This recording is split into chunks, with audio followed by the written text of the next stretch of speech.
I'm going to move on to our second speaker and another cutting-edge 21st century human rights issue, climate change. Are our leaders listening to the concerns of our young people, the generation who may indeed inherit an unlivable planet? Our speaker, Alex Loznak, grew up in Oregon on a farm that has been in his family for 7 generations. He saw how drought conditions, unusually hot temperatures, and abnormally large nearby wildfires are harming his home. At high school, he started a climate change club to raise awareness about the issue and later lobbied his state legislators to pass comprehensive climate legislation. Alex is one of 21 young people who in 2015 filed a lawsuit in Oregon against the U.S. federal government to secure the legal right to a stable climate and healthy atmosphere. Alex believes that youth have a right to a stable climate system. Alex. Well, thank you for that introduction, and I just want to thank the Human Rights Office for having me here today. It is an honor to sit on this panel. Friends, distinguished guests, and people of the world, my name is Alexander Wallace Loznak. I come from a family farm in the hills of Oregon that my family has owned for about 7 generations. I'm a 4th-year undergraduate student at Columbia University here in New York City. And as you've heard, I'm one of 21 youth plaintiffs who have pressed a case against the United States federal government for over 3 years to challenge its policies on climate change. And our case is currently pending before both the United States Supreme Court and the Ninth Circuit Court of Appeals in San Francisco. And I want to make the point briefly that this case we have fought against 2 different administrations of 2 different political parties, and we don't know what will be happening in about 2 years from now, but we hope that the next administration will take a different approach and come to the table with us, work together with us to move this case forward.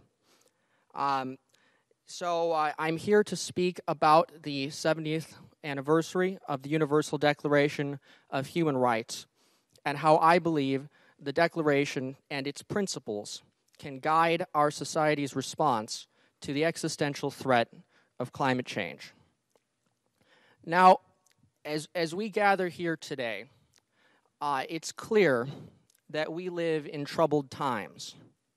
Large and unseasonable wildfires scorch the American West. Our neighbors in the southeastern states and Puerto Rico struggle to rebuild from storm after storm. And as climate chaos envelops my country and the world, officials at the highest levels of the U.S. government demonstrate day after day their contempt for science, the rule of law, and the truth. But despite all this, I'm here to deliver a message of hope. I draw hope from the youth of my country and the world. I draw hope from my peers in college who are dedicating their lives and careers to solving some of the most pressing social and environmental challenges facing the world. I draw hope from my 20 co-plaintiffs and youth activists across the globe who are rising to claim their stake in democracy. And I draw hope from the elders, whether they be scientists, political leaders, attorneys, who are providing the wisdom and light of their experience to guide my generation forward on its path to achieve justice in our time. As we plot our course into an uncertain future, the Universal Declaration of Human Rights provides a map that can help us avoid grave pitfalls. Climate change is inarguably one of the greatest threats facing my generation. Indeed, just a few weeks ago, the U.S. President's own administration attempted to hide a devastating climate report, which found that climate change could kill thousands of Americans during my lifetime and cause untold social and economic losses. The report concluded that climate change is already beginning to make itself felt across my country resulting in loss of life and destruction of property. And a recent United Nations report found that climate change is already wreaking havoc on global health. For instance, the number of vulnerable people exposed to heat waves increased by 157 million over the past 2 decades. As a tree farmer from the American West, I can confirm that climate change impacts, including longer and stronger wildfire seasons, have already begun to leave their mark. In the past few years, tens of thousands of acres have burned in my home community. The smoke has become so severe that I cannot even go outside. I cannot walk out the door of my home, and I cannot breathe if I go outside for weeks on end. And this is not normal weather. And it was recently reported that the smoke from the California wildfires had spread as far as New York City, tinging the sunset here with an eerie glow. In this time of crisis, we must turn to the founding documents of the international system and my own country for guidance. 2 documents sit at the top of the list: the Universal Declaration of Human Rights and the United States Constitution. The Universal Declaration was written in the wake of the Second World War and the worst human rights violations the world had ever seen. It formed a central pillar of the post-war international architecture, designed in part to prevent such violations and crimes against humanity from ever happening again. In this context, it is clear that the existential threat to civilization posed by climate change falls well within the Universal Declaration's purview. The Declaration and the lessons of history must therefore guide our society's response to this global threat. A careful reading of the Declaration reveals that many of its provisions pertain to the climate crisis. Article 3 guarantees the rights to life, liberty, and security of person. Article 7 guarantees the right to equal protection under law. Article 17 provides that no one shall be deprived of their property without due process. And finally, Article 25 provides the right to a standard of living adequate for the health and well-being of every person's dignity and the free development of his personality. All of these rights to life, liberty, property, and human dignity and security are now infringed by climate chaos. The right of youth to equal protection is abridged because we must shoulder the disproportionate impact of climate change during our lifetimes. We can see these rights violations. We can see these rights violations in the climate impacts that the world is already feeling, and the actions that my own country's government have taken to exacerbate the problem.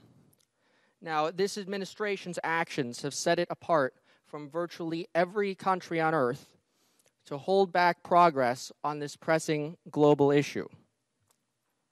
Fortunately, the United States Constitution protects many of the same rights that the Universal Declaration announces, including due process and equal protection.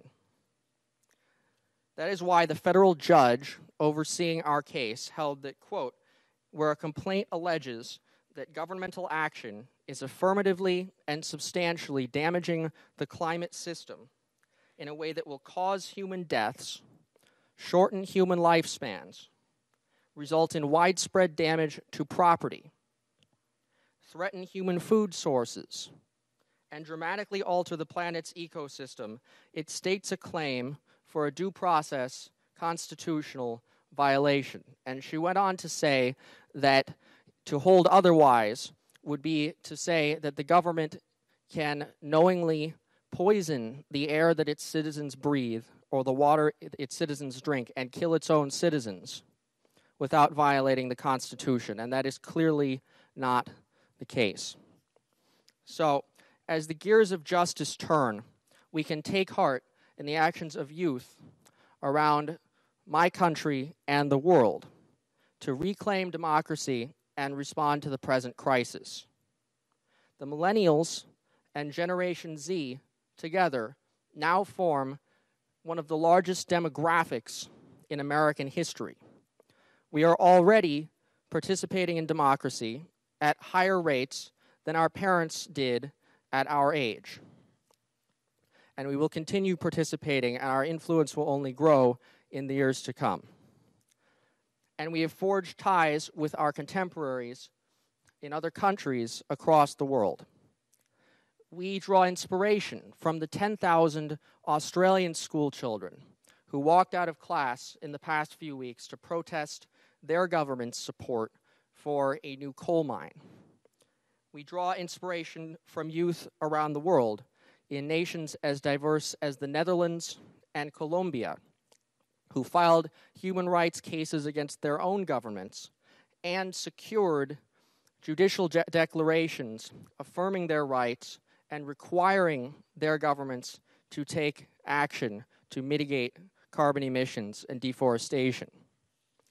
Now, in the years to come, as we respond to the present crisis of climate change and strive to build a more just society, the efforts required of our generation will echo those of a previous generation of young Americans, known as the Greatest Generation, who pulled the U.S. out of the Great Depression and saved the world from the tyranny of fascism and extreme nationalism.